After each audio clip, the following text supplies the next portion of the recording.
मोहतरम तलबा इकराम अस्सलाम वालेकुम। बेटा सबक कदर याज कर्नल मोहम्मद खान का लिखा हुआ रीडिंग हमारी कंप्लीट हो गई थी। इसका खुलासा आज और मशकी सवालात इंशाअल्लाह तलाश करेंगे। खुलासा सबसे पहले, कर्नल मोहम्मद खान को रिटायरमेंट के बाद एक वसी बंगला मिला जो दूसरे कर्नलों के मुकाबले में बिल्कुल जुदा था। ये 2 एकड़ जमीन पर वाक़या था। कर्नल साहब ने बंगले का सामान सेकेंड हैंड और किस्तों पर हासिल किया। उनका बेटा सलीम अभी मैट्रिक के इम्तहान से फारिग हुआ था और सारा वक्त दोस्तों के साथ बैडमिंटन खेलता और शाम होते ही टीवी के आगे जम जाता। सिर्फ अली बख्श घर के मुलाजिम को अंदर आने जाने की इजाजत थी, वो भी सिर्फ मेहमान नवाजी और खातिरदारी के लिए। एक दिन सलीम की गैर मौजूदगी में उसका दोस्त अमजद आया जो बाहर बरामदे में बैठा। अली बख्श ने उसे ठंडा पानी पिलाया। वो काफी देर सलीम का इंतजार करके फिर चला गया।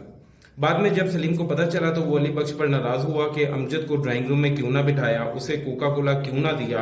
अब उसका दोस्त समझेगा कि ये देहाती हैं। अली बख्श को सलीम की डांट का रंज हुआ। जब ये बात कर्नल तक पहुंची तो उन्होंने दोनों को अपने पास बिठाकर समझाया और झगड़े को खत्म कराया। फिर उन्हें एक देहाती का वाकया सुनाना शुरू किया ताकि सलीम के दिल से देहाती की नफरत को खत्म किया जा सके। कर्नल ने कहा कि एक लड़का गांव से प्राइमरी पास करके शहरी स्कूल में दाखिल हुआ। पहले दिन जब स्कूल आया तो सर पर साफा, बदन पर कुर्ता और तहमद और पांव में पोटोहारी जूता पहना हुआ था। मास्टर जी ने शलवार पहनने को कहा तो कहने लगा कि शलवार तो लड़कियां पहनती हैं। स्कूल में उसे छोटा चौधरी कहा जाता। उसके स्कूल के सेकंड हेडमास्टर साहब जो पतलून पहनते, अंग्रेजी बोलते और शिकार के शौकीन थे, एक रोज शिकार खेलते खेलते उस लड़के के गांव आ गए। रात होने की वजह से उसके घर क्याम करने का इरादा कर लिया। उसके घर वाले फिक्रमंद हुए कि न जाने उनकी मेहमान नवाजी मास्टर जी को पसंद आए या नहीं। बहरहाल उन्हें गोल कमरे में ले जाकर रंगीली चरपाई पर बिठाया गया। वहां मौजूद तमाम लोगों ने आपको खुशामदीद कहा और मास्टर जी के नाम मौलूद बच्चों की खैरियत भी दरियाफ्त की।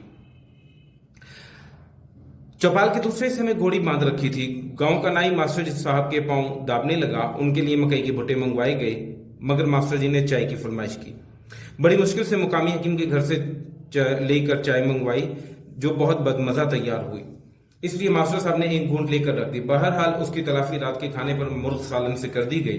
रात भर आराम से गुजरी। सिर्फ घोड़ी के खांसने से एक मरतबा मास्टर साहब बेदार हुए। सुबह मास्टर साहब को हरे भरे खेतों की सैर कराई गई। फिर मस्जिद में गुस्ल कराया गया। कहानी के दौरान सलीम लगातार गांव वालों का मजाक बनाता रहा और उनकी गलतियां गिनता रहा। आखिर छोटा चौधरी पढ़ता रहा और मैट्रिक करने के बाद लाहौर कॉलेज चला गया। अपनी तालीम को मुकम्मल करने के लिए उसने अपनी थोड़ी सी जमीन भी बेच दी। फिर वो फौज में भर्ती हो गया। सलीम हैरत से बोला, अब्बा जान फिर तो आप उसे जानते होंगे, कभी हमें भी उससे मिलाएं। सलीम के जिद करने पर कर्नल साहब खड़े हुए, बाजू फैलाए और कहा कि छोटा चौधरी तुम्हारे सामने खड़ा है। सलीम हैरत में गुम हो गया। वो अपने बाप से लिपट गया। सलीम और अली बख्श दोनों की आंखों में आंसू आ गए और दोनों की आंखों में एक देहाती के लिए मोहब्बत की चमक थी। अयाज असली लिबास में बहुत भला लग रहा था। बेटा ये इसका खुलासा था। इसकी मशक की तरफ चलते हैं, मशकी सवालात की तरफ। पहला सवाल है, मुसन्निफ को किस किस्म का बंगला रहने को मिला? कर्नलों को रिहाइश के लिए उम्दा सी क्लास बंगले मिलते हैं। मुसन्निफ को ऐसा बंगला मिला जो अपनी क्लास में मुनफरिद था। ये 2 एकड़ जमीन पर मुहित था और इसके सामने वसी चमन था। गर्ज ये कि ये एक अमीराना बंगला लगता था। दूसरा सवाल, सलीम मियाँ का मुश्किल क्या था? जवाब, सलीम मियाँ बैडमिंटन खेला करते और शाम होते ही दोस्तों के साथ टीवी देखते। तीसरा सवाल, सलीम मियाँ अली बख्श पर क्यों बरहम हुए? जवाब, सलीम मियाँ अली बख्श पर इसलिए बरहम हुए क्योंकि उनकी गैर मौजूदगी में उनके दोस्त अमजद को बाहर बरामदे में बिठाया और सादा पानी पिलाया गया। लिहाजा अब अमजद समझेगा कि हम देहाती हैं, हमें आदाब नहीं आते। देहाती लड़का पहले दिन स्कूल गया तो उसने कैसा लिबास पहन रखा था? देहाती लड़का पहले दिन स्कूल गया तो उसने नंगे सर पर साफा बांधा हुआ था, बदन पर कुर्ता और तहमद था और पांव में पोटोहारी जूता पहन रखा था। मास्टर जी छोटे चौधरी के गांव क्यों गए? मास्टर जी शिकार करने का शौक रखते थे। एक दफा वो शिकार करते करते चौधरी के गांव जा पहुंचे।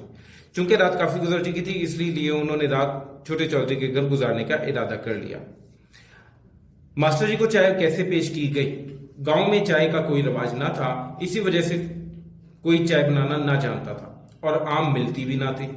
बड़ी मुश्किल से मुकामी हकीम के घर से मंगवा कर चाय बनाई गई, लेकिन वो कोई कामयाब चाय ना थी। मास्टर जी ने एक घूंट पिया और प्याली रख दी, क्योंकि वो चाय पीने के काबिल ना थी। देहाती लड़के की कहानी सुनकर सलीम मियाँ पर क्या असर हुआ? देहाती लड़के की कहानी सुनकर सलीम मियाँ को एहसास हुआ कि देहाती होना बाइसे आर नहीं। उसकी आंखें नम हो गईं और उसकी आंखों में एक देहाती के लिए मोहब्बत की चमक मौजूद थी। बेटा ये इस मश्की सवालात थे। इसमें एक सवाल और मौजूद है, वो भी यहां पर मैं आपको रीडिंग कर देता हूं।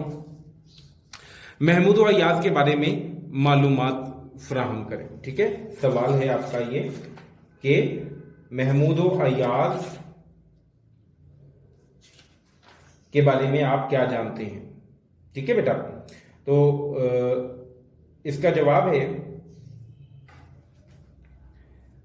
अबुल कासिम महमूद गजनवी गजनी के बादशाह सुबक्तगीन का बेटा और उलब्तगीन का पोता था। गजनी की हुकूमत को फैलाने के लिए उसने हिंदुस्तान पर 17 हमले किए। 1026 ईस्वी में सोमनाथ के मंदिर को जमीन बोस कर दिया। यहां से बेशुमार दौलत हाथ लगी, जिसे हुकूमत के खजाने में जमा करा दिया गया। अय्याज उसका जानिसार और वफादार गुलाम था। किसका? महमूद गजनवी का। ठीक है, इसी वजह से महमूद गजनवी के दिल में उसके लिए बहुत जगह थी। महमूद ने उसे लाहौर का सूबेदार और जवाहिर खाने का निगरान मुकर्रर कर रखा था। महमूद गजनवी का अय्याज पर एतमाद और अय्याज की वफादारी एक ज़रबुल मिसल की हैसियत रखती है।